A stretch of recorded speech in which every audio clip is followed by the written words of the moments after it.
कृष्ण ज्ञान। एक औरत रोटी बनाते बनाते ओम भगवते वासुदेवाय नमः का जाप कर रही थी।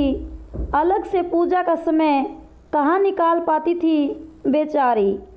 तो बस काम करते करते ही एकाएक धड़ाम से जोरों की आवाज़ हुई और साथ में दर्दनाक चीख निकली। कलेजा धक से रह गया। जब आंगन में दौड़कर झांकी तो 8 साल का चुन्नू चित पड़ा था, खून से लथपथ। मन हुआ दहाड़ मारकर रोए, परंतु घर में उसके अलावा कोई था ही नहीं। रोक कर भी किसे बुलाती, फिर चुन्नू को संभालना भी तो था। दौड़कर नीचे गई तो देखा चुन्नू आधी बेहोशी में माँ की रट लगाए हुए था। अंदर की ममता ने आंखों से निकलकर अपनी मौजूदगी का एहसास करवाया।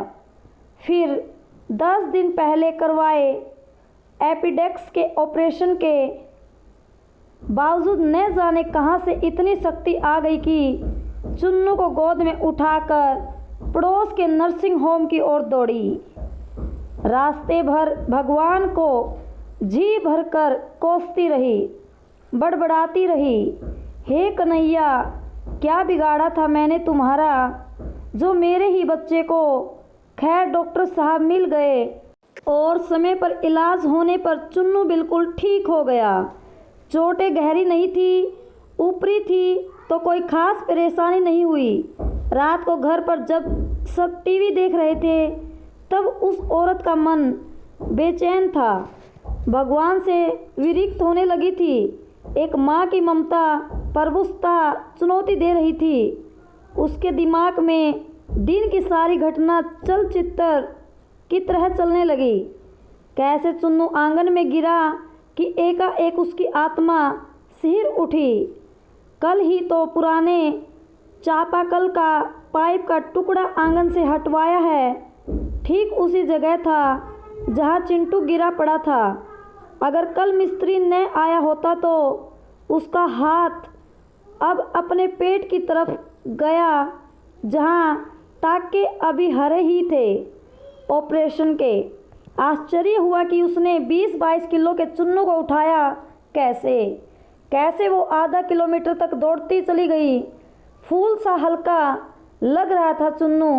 वैसे तो वो कपड़े की बाल्टी तक छत पर नहीं ले जा पाती। फिर उसे ख्याल आया कि डॉक्टर साहब तो 2 बजे तक ही रहते हैं और जब वो पहुंची तो 3:30 बज रहे थे। उसके जाते ही तुरंत इलाज हुआ, मानो किसी ने उन्हें रोक रखा था। उसका सर प्रभु चरणों में श्रद्धा से झुक गया। अब वो सारा खेल समझ चुकी थी। मन ही मन प्रभु से अपने शब्दों के लिए क्षमा मांगी।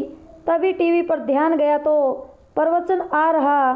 प्रभु कहते हैं, मैं तुम्हारे आने वाले संकट रोक नहीं सकता, लेकिन तुम्हें इतनी शक्ति दे सकता हूँ कि तुम आसानी से उन्हें पार कर सको।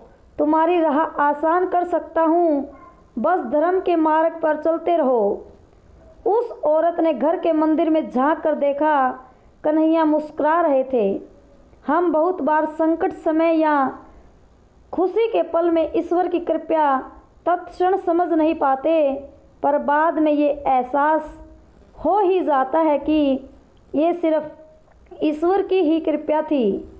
ऐसे वक्त श्रद्धा, आस्था और धैर्य बनाए रखें। आप भी कृष्ण कृपा महसूस की हो तो जय श्री कृष्ण कमेंट कीजिए। वीडियो पसंद आई हो तो ज़रूर अपने मित्रों परिवार से शेयर कीजिए। अगर वीडियो अच्छी लगे तो लाइक और चैनल को सब्सक्राइब ज़रूर करें।